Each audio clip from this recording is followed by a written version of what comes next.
राज ठाकरेंनी बैठकीतच झापले, पिट्याभाईने थेट कमळ हाती घेतले. पुण्यात एक महत्त्वाची बातमी समोर येते. मुळशी पॅटर्न चित्रपट फेम पिट्याभाईने आता थेट कमळ हाती घेतले. याआधी काही तासांपूर्वी पिट्याभाई म्हणजेच अभिनेते रमेश परदेशी यांनी राष्ट्रप्रथम असं कॅप्शन देत आपला फोटो शेअर केला. त्यात फोटोमध्ये मी माझ्या विचारांसोबत राष्ट्रप्रथम असं म्हटलं होतं आणि या फोटो ते राष्ट्रीय स्वयंसेवक संघाच्या वेशात पाहायला मिळाले होते. त्यामुळे रमेश परदेशी हे भाजपात प्रवेश करणार असल्याच्या चर्चांना उधाण आलं. त्यानंतर त्यांचा आता अधिकृतपणे भाजपात पक्षप्रवेश झाल्याचं स्पष्ट झालं आहे. भाजप प्रदेश अध्यक्ष रवींद्र चव्हाण, मंत्री चंद्रकांत पाटील, केंद्रीय राज्यमंत्री मुरलीधर मोहोळ यांच्या प्रमुख उपस्थितीत रमेश परदेशी यांनी भाजपात प्रवेश केला आहे. मनसे अध्यक्ष राज ठाकरे यांनी काही दिवसांपूर्वी पुणे दौऱ्यावर असताना अभिनेता रमेश परदेशी यांना झापल्याची बातमी समोर आली. राज ठाकरे यांनी मनसेच्या मेळाव्यात रमेश परदेशी यांना सुनावलं होतं. रमेश परदेशी यांनी राष्ट्रीय स्वयंसेवक संघाच्या वेशातील फोटो शेअर केल्यावरून राज ठाकरे यांनी कुठल्या तरी एका पक्षासोबत राहा असं सुनावलं होतं. राज ठाकरे यांनी सुनावल्याची चांगली चर्चा झाली होती, पण रमेश परदेशी यांनी संबंधित वृत्ताचं खंडन केलं होतं. तसं काही बैठकीत झालंच नसल्याचं परदेशी म्हणाले होते. आणि विशेष म्हणजे रमेश परदेशी हे मनसे चित्रपट सेनेचे उपाध्यक्ष म्हणून कार्यरत होते. त्यामुळे ते मनसेच्या मेळाव्यात दाखल झाले होते. पण राज ठाकरेंनी झापल्यानंतर आता रमेश परदेशी यांनी भाजपात प्रवेश केलेला आहे. सगळ्यांना नमस्कार आणि जय महाराष्ट्र. मी बालपणापासूनच राष्ट्रीय स्वयंसेवक संघाचा स्वयंसेवक आहे, परंतु महाराष्ट्र नवनिर्माण सेना चित्रपट सेनेबरोबर आणि माननीय राजसाहेबांबरोबर गेली 20 वर्ष काम करत होतो.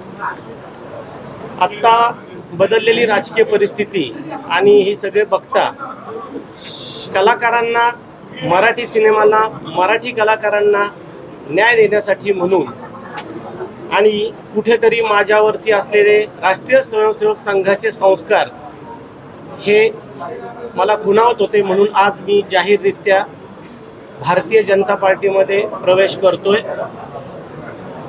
भारताचे पंतप्रधान माननीय नरेंद्रभाई मोदी ज्या कणखरपणे देश चालवत आहेत, त्याचप्रमाणे आपल्या या महाराष्ट्र राज्यामध्ये मराठी असलेले कलाकार, मराठी असलेले सिनेमा कलाकार, मराठी सिनेमा आणि त्याच्याशी संबंधित असलेल्या ज्या काही अडचणी असतील त्या राज्य शासन आणि केंद्राच्या माध्यमातून माझा सोडवण्याचा प्रयत्न असेल. आणि या निमित्तानं मुख्य प्रवाहामध्ये काम करून, जसं संघामध्ये सर्वत्र मानलं जातं की राष्ट्रप्रथम, देश हा सर्वोच्च ठिकाणी ठेवून काम केलं जातं, त्याच तत्वावरती आज विश्वास ठेवून मी माझ्या सर्व मित्रांसह इथं प्रवेश करतोय. मात्र तुम्ही ज्यावेळेस खरं तर हा पक्ष प्रवेश करतायत, मात्र तुम्ही संघाच्या कार्यालयामध्ये गेला, संघाच्या युनिफॉर्ममध्ये तुमचे जेव्हा फोटो सगळे बाहेर आले, त्यानंतर खरं तर राज ठाकरेंनी तुम्हाला बैठकीत सुनावलं, त्यामध्ये तुम्ही बाहेर पडलात, अशी देखील चर्चा झाली. काय नेमकं ते झालं? नाही, कसं आहे सर की मी संघाचा स्वयंसेवक आहे हे मी कधीच लपवलेलं नाही. आणि मी माननीय राजसाहेबांबरोबर गेली 22 वर्ष काम करतोय. सोशल मीडिया आत्ता 15 वर्ष आले, त्यामुळे त्याच्यावरती तुम्ही जर पाहिलं तर प्रत्येक दसऱ्याच्या संचलनाचा माझा फोटो असेल, कारण कुठल्याही बाकी उत्सवाचा संबंध येत नाही. परंतु राजसाहेबांनी सुनावलं वगैरे असं नाही, कारण ते कुटुंब प्रमुख आहेत आणि राजसाहेब हे खूप मोठे आहेत. त्यामुळे त्यांनी काही बोललं तरी एक कुटुंब प्रमुख या नात्याने आम्ही तेवढंच खिलाडू वृत्तीनं ते घेतो.